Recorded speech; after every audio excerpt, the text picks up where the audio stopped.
بسم اللہ الرحمن الرحیم۔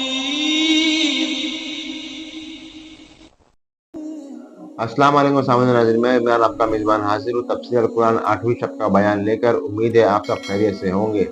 آج ہم مفتی سلمان اظہری صاحب کی زبانی سنیں گے تفسیر القرآن 8ویں شب کا بیان۔ تو چلیے بنا کچھ دیر کیے ویڈیو شروع کرتے ہیں۔ ویڈیو شروع کرنے سے پہلے آپ سے ایک بات کہوں گا کہ اگر اب تک آپ نے میرے چینل کو سبسکرائب نہیں کیا ہے تو میرے چینل کو سبسکرائب کر لیجئے اور نوٹیفیکیشن آن کریے تاکہ جب بھی میرے چینل کے اوپر ویڈیو اپلوڈ ہو تو آپ کو نوٹیفیکیشن مل جائے۔ تو چلیے ویڈیو شروع کرتے ہیں۔ اللہ تبارک و تعالیٰ نے آپ کو خلعت نبوت عطا فرمایا، اور نینوا ایک شہر ہوا کرتا تھا عراق میں، اس شہر کے لوگ آپ کی امت تھے۔ حضرت یونس علیہ الصلوۃ والتسلیم اپنی قوم میں تبلیغ فرماتے رہے، لیکن پوری قوم جو ہے بت پرستی کی شکار تھی، اور آپ کی تبلیغ سے کوئی ایک بھی مسلمان ہونے کو تیار نہیں۔ یونس علیہ السلام مسلسل انہیں سمجھاتے رہے، اللہ تعالیٰ کی طرف بلاتے رہے۔ پھر ایک وقت ایسا آیا کہ حضرت یونس علیہ السلام نے اللہ رب العزت کی بارگاہ میں عرض کیا کہ مولا، یہ میری قوم سنتی نہیں ہے، یہ راہ ہدایت پر آنا ہی نہیں چاہتی، میں انہیں کتنے دنوں سے تبلیغ کر رہا ہوں اور تیرے راہ کی طرف بلاتا ہوں مگر ان میں سے کوئی نہیں آتا۔ اللہ عز و جل نے فرمایا، یونس بس ٹھیک ہے، اپنی قوم کو بشارت سنا دو عذاب کی، کہ بس 3 دن کے بعد خوفناک عذاب آئے گا اور اس میں وہ سب ہلاک و برباد ہو جائیں گے۔ حضرت یونس علیہ السلام اپنی قوم میں آئے اور اپنی قوم سے آخری مرتبہ کہا کہ دیکھو، اللہ عز و جل کی طرف سے مجھے یہ وحی آئی کہ اب اللہ تعالیٰ اس بستی پر عذاب نازل فرمائے گا، اور ایسا عذاب کہ تمہاری ساری نشانیاں ختم ہو جائیں گی۔ تو قوم میں بہت سارے لوگوں نے مذاق اڑایا کہ یہ ایسے ہی ڈرا رہے ہیں، بات کچھ ہے نہیں۔ لیکن ان میں سے جو عقل والے لوگ تھے، بوڑھے لوگ تھے، انہوں نے کہا، ہم نے آج تک یونس کو کبھی جھوٹ کہتے ہوئے نہیں سنا علیہ الصلاۃ والتسلیم۔ حضرت یونس علیہ السلام یا کوئی بھی نبی ہوں، اعلان نبوت سے پہلے یا بعد میں کبھی انبیاء سے کوئی گناہ سرزد نہیں ہوتا۔ تو سارے لوگوں نے کہا، ہم نے آج تک انہیں کبھی جھوٹ بولتے ہوئے نہیں سنا یا مذاق کرتے ہوئے بھی نہیں دیکھا، تو بھلا کیوں ہمارے ساتھ ایسی بات کہیں گے؟ سوچو بچار میں تھے۔ پھر فیصلہ یہ کیا قوم نے کہ دیکھتے ہیں، 3 دن کا انہوں نے ٹائم دیا، اگر وہ 3 دن تک ہماری بستی میں ہی رہتے ہیں تو اس کا مطلب ہے یہ انہوں نے ایسی ڈرانے کے لیے کہا ہے، اور اگر وہ نہیں رہتے ہیں بستی میں تو اس کا مطلب ہے کہ عذاب آئے گا۔ اور ہوا ایسی ہی۔ حضرت یونس علیہ السلام نے اپنی قوم کو ڈیٹ بتا دی، دن بتا دیا کہ اس دن تک عذاب آئے گا۔ اس سے پہلے حضرت یونس علیہ السلام بستی چھوڑ کر چلے گئے۔ اس بستی میں آپ نے قیام نہیں فرمایا۔ جس بستی میں عذاب آنے والا ہو، اللہ کے نبی نہیں رہتے۔ ہاں، جن بستیوں میں عذاب آیا ہے وہ نبیوں کے جانے کے بعد آیا ہے، نبی کے ہوتے ہوئے کسی قوم پر عذاب کبھی نہیں۔ ہاں، کہ نبیوں کو بھی اس عذاب میں آنا ہوا ہو، نہیں، ایسا نہیں ہے۔ حضرت یونس علیہ السلام پہاڑیوں میں چلے گئے۔ اب بستی کے لوگوں نے دیکھا 1 دن باقی تھا جو میعاد کا تھا، جو بتایا ہوا تھا۔ تو لوگوں نے صبح اٹھ کر کے دیکھا تو آسمان پر گھنے بادل چھائے ہوئے ہیں، ڈر کا ماحول ہے، اور پوری بستی میں ایک عجیب سی کیفیت طاری ہے، یعنی سناٹا طاری ہے اور ہو کا عالم ہے۔ آسمان پر گھنگور گھٹائیں چھائی ہیں اور ڈراؤنی شکل کی بدلیاں۔ تو لوگ ڈر گئے اور کہا، یونس علیہ السلام سچ کہتے تھے، اللہ کا عذاب آنے والا ہے، ہم جس بت پرستی میں تھے اس سے ہمیں توبہ کرنا ہوگا۔ تو سارے کے سارے لوگ اپنے اپنے گھروں سے نکل آئے، بچے، بوڑھے، جوان، مرد، عورتیں، سارے کے سارے میدان میں جمع ہوئے اور رونے لگے، گڑ گڑانے لگے، توبہ کرنے لگے اللہ کی بارگاہ میں۔ اور پھر سبوں نے مل کر کے کہا، اے رب ذوالجلال، ہم اپنے پرانے تمام بتوں کو ختم کرتے ہیں، تو ہی ہمارا خالق ہے، تو ہی ہمارا رب ہے، ایک تیری وحدانیت پر ہم یقین کرتے ہیں، اور اللہ رب العزت کی وحدانیت کے وہ قائل ہوئے، ایمان لائے، تو پھر اس کے بعد اللہ تبارک و تعالیٰ قرآن میں ارشاد فرماتا ہے لما آمنوا کشفنا عنہم العذاب، جب وہ لوگ ایمان لے آئے تو اللہ تعالیٰ نے اپنا عذاب ان سے ہٹا لیا، جو عذاب آ چکا تھا وہ ٹل گیا۔ بہت کم ایسا تاریخ میں ملا ہے کہ عذاب آیا ہو اور ہونے سے پہلے پھر چلا گیا ہو، لیکن جب بھی عذاب ٹلا ہے تو وہ توبہ کی برکت سے ٹلا۔ جب قوم توبہ کرتی ہے اللہ عذاب اٹھا لیتا ہے، عذاب کو دور کیا۔ آج ہم نے تلاوت کیا اس میں پارے میں، اب وہ بستی والے سارے کے سارے مومن ہو گئے، ایمان لائے، اور اس کے بعد یونس علیہ السلام تو تھے ہی نہیں بستی میں۔ انہوں نے دیکھا، رات کو وہ محسوس کر رہے تھے کہ عذاب آنے والا ہے، آنے والا ہے، دور بیٹھ کر کے آپ دیکھ رہے تھے، لیکن پھر دن گزرتے ہی عذاب ٹل گیا، آسمان صاف ہو گیا، تو حضرت یونس علیہ السلام کے دل میں یہ خیال گزرا کہ اب واپس اگر میں بستی میں جاؤں تو کہیں لوگ مجھے جھوٹا نہ کہیں، میں نے اللہ کے عذاب سے انہیں ڈرایا تھا اور دن بھی بتایا تھا، عذاب نہیں آیا تو کہیں لوگ مجھے جھوٹا نہ کہیں۔ اس لیے یونس علیہ السلام اپنی بستی میں جانے کی بجائے ایک لمبے سفر پر چل پڑے، اپنی قوم کی طرف نہیں آئے۔ انہوں نے کشتی میں سواری کی اور نکل پڑے، ان کا ارادہ تھا بہت دور دراز علاقے میں چلا جاؤں گا۔ اب یہاں پر میں آپ سے بتانا چاہتا ہوں، یونس علیہ السلام نے انتظار نہیں کیا اللہ رب العزت کی وحی کا کہ اللہ کا حکم کیا آتا ہے، اس سے پہلے ہی حضرت یونس علیہ السلام چل پڑے اور کشتی میں بیٹھے۔ کشتی جب بیچ میں دریا میں پہنچی تو رک گئی، چلتی نہیں تھی، یا تو ہچکولے کھاتی یا تو ڈوبنے کے آثار نظر آتے ہیں۔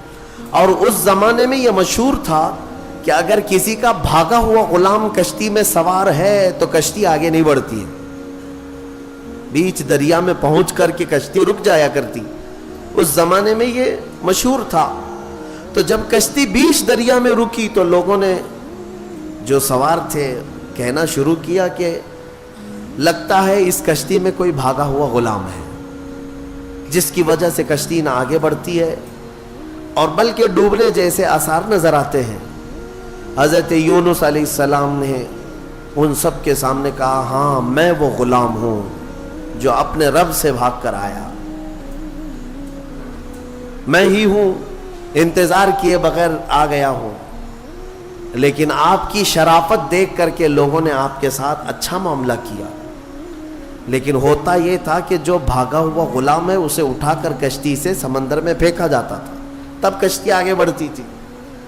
اب بیچ دریا میں ہے، لوگوں نے یہ کہا کہ نہیں، یونس علیہ السلام چہرے سے اتنے شریف ہیں، اخلاق کے اتنے اعلیٰ ہیں، یہ ایسا نہیں کر سکتے، لہٰذا کشتی میں بیٹھے ہوئے سارے لوگوں نے قرآن اندازی کی کہ جس کا نام نکلے گا اس کو سمندر میں ڈالا جائے گا، اس کو دریا میں ڈال دیا جائے گا۔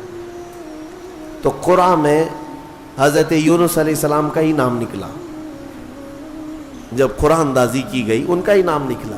پھر بھی کشتی والوں نے کہا دل نہیں مانتا ہے کہ اتنے اعلیٰ اخلاق والے، اتنے حسین چہرے والے کسی نیک آدمی کو دریا میں ڈال دیا جائے۔ پھر دوبارہ قرآن اندازی کی گئی، دوسری بار جب قرآن اندازی کی گئی تو پھر یونس علیہ السلام کا نام آیا، تیسری بار قرآن اندازی کی گئی پھر حضرت یونس کا نام آیا، تو مجبوراً سب لوگوں کا اتفاق ہوا، حضرت یونس علیہ السلام کو اٹھا کر کے دریا میں ڈال دیا گیا۔ یہ حضرت یونس علیہ السلام کا دریا میں جیسے ہی ڈالا جانا تھا، دریا میں موجود ایک بہت ہی بڑی قسم کی مچھلی نے منہ کھولا اور آپ کو نگل لیا۔ حضرت یونس علیہ السلام کو مچھلی نے نگل لیا۔ اب آپ مچھلی کے پیٹ میں چلے گئے، لیکن ایک بات یاد رکھیں، مچھلی کی غذا بن کر کے نہیں گئے تھے آپ کہ مچھلی نے نبی کو غذا بنا لیا ہو، لقمہ بنا لیا ہو، بلکہ مچھلی کو حکم تھا کہ یہ تیری غذا نہیں ہے بلکہ یہ میرے نبی کی امان گاہ ہے، حفاظت گاہ ہے۔ اور مچھلی کے پیٹ میں یونس علیہ السلام گھنٹہ 2 گھنٹہ 3 گھنٹہ دن 2 دن نہیں 40 دن تک رہے، 40 دن تک مچھلی کے پیٹ میں رہے، اور وہ دریا میں آپ کو لے کر گھومتی رہی۔ مچھلی کے پیٹ میں اندر رہنا کیا یہ ممکن ہے یا ناممکن ہے؟ میرے عزیزوں، آپ کو حیرت ہوگی، تھوڑا سا آپ مطالعہ کریں اور سرچ کریں تو آپ کو پتا چلے گا۔ آج کی دنیا میں بھی سائنس میں یہ ریسرچ سے ثابت ہوا ہے، 2 ایسے لوگ ملے جن کو ویل مچھلی نے نگل لیا تھا۔ ایک شخص 8 دن کے بعد باہر نکلا، ایک آدمی 3 دن کے بعد باہر نکلا، لیکن دونوں زندہ نکلے۔ یہ اس صدی کی بات کر رہا ہوں میں، اس زمانے کی۔ اور یونس علیہ السلام تو اللہ کے نبی ہیں، لیکن بات اتنی ہے کہ مولا جس کو جہاں چاہے محفوظ رکھے، یہ وہ قادر مطلق ہے۔ 40 دن تک اندر رہے۔ اس مچھلی کے پیٹ میں جو چیز ہوتی ہے وہ کیا ہوتی ہے؟ ایک راستہ ہوتا ہے، پھسلنے والا راستہ جو چربی کی طرح ہوتا ہے، اور اندر جانے کے بعد ایک بڑا گھر کی طرح سے اس کا پیٹ۔ بس یہ ہے کہ نرم ملائم گھر تو ہوتا ہے لیکن روشنی کہیں سے نہیں ہوتی، بالکل اندھیرا۔ باقی سب آرام کی چیزیں ہیں۔ زندگی کے لیے انسان کے مچھلی کے پیٹ میں بھی آرائش ہے یا اہتمام ہے، لیکن روشنی کا کوئی انتظام نہیں۔ یونس علیہ السلام اس اندھیری کوٹھری کے اندر یعنی مچھلی کے پیٹ کے اندر 40 دن بتائے، 40 دن۔ لیکن آپ کو میں بتاتا ہوں کہ یونس علیہ الصلوۃ والتسلیم مچھلی کے پیٹ میں جانے کے بعد مسلسل رب ذوالجلال کی بارگاہ میں دعا کرتے رہے کہ مولا تو مجھے معاف فرما دے، میں اپنی بستی سے جلد چلا آیا تیرے حکم کا انتظار کیے بغیر، مجھے تو معاف فرما دے۔ یہ دعا چلتی رہی یہاں تک کہ قرآن کہتا ہے وَظَنُّونِ إِذْ ذَهَبَ مُغَاضِبًا فَظَنَّ أَن لَّن نَّقْدِرَ عَلَيْهِ فَنَادَىٰ فِي الظُّلُمَاتِ أَن لَّا إِلَٰهَ إِلَّا أَنتَ سُبْحَانَكَ إِنِّي كُنتُ مِنَ الظَّالِمِينَ۔ رب تعالیٰ فرماتا ہے مچھلی والا، ذنون کہا گیا یونس علیہ السلام، یونس علیہ السلام کا ایک لقب آیا ہے ذنون، مچھلی والا۔ جب ناراض ہو کر کے نکلا اپنے شہر سے، اپنی بستی سے، تو مچھلی کے پیٹ میں پہنچا دیا گیا۔ فنادا فی الظلمات، اللہ فرماتے پھر اندھیریوں میں اس نے پکارا، اندھیریوں میں، ظلمات کہتے اندھیری، اتنی اندھیریاں کہ ہاتھ بھی نظر نہ آئے، اندھیریوں میں اس نے پکارا۔ کیا پکارا یونس علیہ السلام نے؟ لا الہ الا انت سبحانک انی کنت من الظالمین۔ اس کو آیت کریمہ کہتے ہیں نا، بہت ہی اثر انداز ہے، بہت ہی اثر انداز۔ اللہ تبارک و تعالیٰ کی تسبیح ہے۔ یونس علیہ السلام نے یوں عرض کیا کوئی معبود نہیں سوائے تیرے اے مولا، تو تجھی کو پاکی ہو، تجھی کو پاکی ہو۔ انی کنت من الظالمین، اپنے متعلق اعتراف کیا۔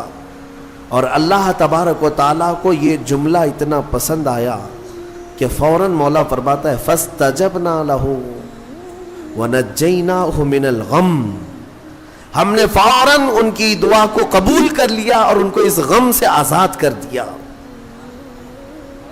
اللہ تبارک و تعالیٰ نے فوراً آزاد کیا۔ کیا کیا؟ مچھلی نے کنارے پر آ کر اگل دیا، اور حضرت یونس علیہ السلام باہر آئے۔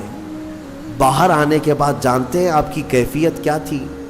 ساحل پر آپ لیٹے رہے ایسے کہ آپ ہاتھ بھی نہیں اٹھا سکتے تھے، پیر بھی نہیں اٹھا پاتے، اور جسم اتنا کمزور، اتنا نحیف ہو چکا تھا، پورا جسم سفید ہو چکا تھا، پورا جسم سفید، اور آپ 8 دن تک بے ہوش رہے وہیں ساحل پر، اور اس کے بعد 40 دن تک سوئے رہے وہیں پر، اٹھ نہیں پائے 40 دن تک۔ لیکن رب ذوالجلال نے وہاں پر آپ کا کیا انتظام فرمایا تھا؟ حدیث پاک میں بھی ملتا ہے آپ کے سر کے پاس اللہ نے کدو کی بیل پیدا فرمائی، کدو کی بیل، اور کدو قریب آپ کے منہ کے قریب آتا اور آپ بغیر کسی محنت کے اسے کھا لیا کرتے تھے، اور ایک ہرن آتی جو آپ کو قریب سے دودھ پلا کر چلی جاتی تھی۔ آپ کو میں حدیث پاک بتاؤں، حضور پاک صلی اللہ تعالیٰ علیہ وسلم کے پاس ایک صحابی نے کدو پیش کیا تو میرے آقا صلی اللہ تعالیٰ علیہ وسلم نے لیا اور مسکرایا اور فرمایا یہ میرے بھائی یونس کا پھل ہے، اور حضور نے اسے پسند فرمایا۔ اور کدو کے فوائد آج بھی لوگ گنا رہے ہیں، جب نہایت کمزوری ہو تو کدو کو کھانے سے فوری طور پر طاقت پیدا ہوتی ہے، جتنی بھی اس کے اندر کمیاں آئی ہوں اس کدو کے ذریعے سے اس کی اصلاح ہوتی ہے، بلکہ عاشقوں کی جماعت اس کو کدو نہیں کدو شریف کہا کرتے۔ ہاں، حضور پاک صلی اللہ تعالیٰ علیہ وسلم کی مرغوب غذا ہے، پسندیدہ ہے۔ نبیوں سے جو چیز ریلیٹڈ ہو جائے وہ یقیناً شریف تو ہوتی ہی ہے۔ یہ حضرت یونس علیہ السلام پھر 40 دن کے بعد کھڑے ہوئے، 50 دن ہو گئے آپ کو، اور پھر 40 دن مچھلی کے پیٹ میں، یوں سمجھ لیں تقریباً 3 مہینے کا عرصہ گزر گیا اپنی بستی سے بچھڑے ہوئے۔ واپس جب 3 مہینے کے بعد یونس علیہ السلام اپنی بستی میں آئے تو ساری بستی والے بڑے خوش ہو گئے ہیں، سب دوڑے دوڑے آئے، آپ کے ہاتھوں پر سارے لوگوں نے بیعت کیا، اور اللہ کے نبی کی جیسی پیروی کرنی تھی پوری بستی والوں نے پیروی کیا۔ اللہ تبارک و تعالیٰ نے اس قوم کو معاف فرمایا۔ میں نے پڑھا جتنے نبیوں کی امتیوں کے بارے میں، صرف یونس علیہ السلام کی قوم ایک ایسی ہے جو گناہ کے بعد یا شرک اور بت پرستی کے بعد واپس پلٹ آئی تو اللہ نے ان کو اپنے محبوب جماعت میں شامل فرمایا۔ اتنا ہی نہیں، کچھ تفسیروں میں یہ بھی ہے کہ یونس علیہ السلام کی امت کو اللہ تعالیٰ نے آج تک زندہ رکھا ہے۔ جیسے اصحاب کہف ہیں، یونس علیہ السلام کی امت کے لوگ وہ پہاڑیوں میں، جزائر میں کہیں پر ہیں۔ بعض مفسرین وَمَتَّعْنَاهُمْ کی تفسیر کرتے ہوئے فرماتے ہیں کہ وہ آج بھی زندہ ہے، اور جب امام مہدی آئیں گے تو امام مہدی کی فوج میں وہ یونس علیہ السلام کی امت بھی شامل ہوگی۔ بعض تفاسیر میں یہ موجود ہے۔ تو یعنی میرے عزیزوں اس میں کئی چیزیں موجود ہیں۔ پہلی بات تو یہ ہے، میں آج ہی کہہ رہا تھا، کبھی کبھار ہمیں یہ احساس ہوتا ہے حالات دیکھنے کے بعد کہ قوم کو ہم بھی صبح شام بیدار کرنے کی کوشش کرتے رہتے ہیں، کچھ ہمارے خلاف بولتے ہیں، یا کچھ ہمیں طعن و تشنیع کرتے ہیں، یا کچھ ہمیں گالیاں دیتے ہیں، ٹھیک ہے، سب کا اپنا اپنا حصہ ہے، لیکن انسانی فطرت ہوتی ہے، کبھی انسان اوب جاتا ہے، کیا ان کے پیچھے سر کھپائیں، چھوڑو جانے دو، قوم اپنے اپنے راہ دیکھے کہ میں اپنی اصلاح کر لوں، آخرت میں مجھے جواب دینا ہے۔ سچ بتاؤں، آج ہی میں کہہ بھی رہا تھا اس بات کو کہ کبھی دل کرتا ہے کہ یہ حالات جو آج ظالم بنا رہے ہیں، ایک بات دیگرے ظلم کی ایسی نئی صورتیں یہ لا رہے ہیں کہ انہیں ہر چیز سے اب تکلیف ہونے لگ گئی، اذان سے، نماز سے، ٹوپی سے، داڑھی سے، برقعے سے، قرآن سے، اسلام سے، میرے نبی کے نام سے، کیا چیز بچایا گیا؟ ساری چیزیں دھیرے دھیرے بلکہ آپ یہ بھی کام شروع کر دیا گیا کہ ادھر اذان ہو رہی ہو اور ادھر سامنے مسجد کے باہر کچھ شرپسند ناچ گانے کر رہے ہوں، وہ اپنی آوازیں بلند کر رہے ہوں۔ یہ شیطانی شرارتیں عروج پر آ رہی ہیں، تیز ہوتی جا رہی ہیں۔ ان حالات میں ہماری قوم کی ذمہ داریاں کیا تھیں؟ کیا یہ آپس میں گتھا رہے، علماء کی ٹانگ پکڑ کر کے کھینچے، ایک دوسرے کو قتل کرنے کے منصوبے بنائے؟ اسی لیے کسی نے کہا تھا کہ نشیمن سے دھواں اٹھتا ہے اور تم کہتے ہو ساون ہے، گھر کو آگ لگی ہوئی ہے، گھر جل رہا ہے، اور تم کہہ رہے ہو کہ ساون کا مہینہ چل رہا ہے۔ میرے عزیزوں، ان چیزوں سے اوپ کر کے کبھی ہم اگر یہ سوچتے ہیں کہ چھوڑو جانے تو ہم جنگل کی طرف چلتے ہیں 2 بکریاں لے کر کے، میرے آقا صلی اللہ علیہ وسلم کی حدیث بھی ہے، وہ شخص اخیر زمانے میں اپنا ایمان بچا لے جائے گا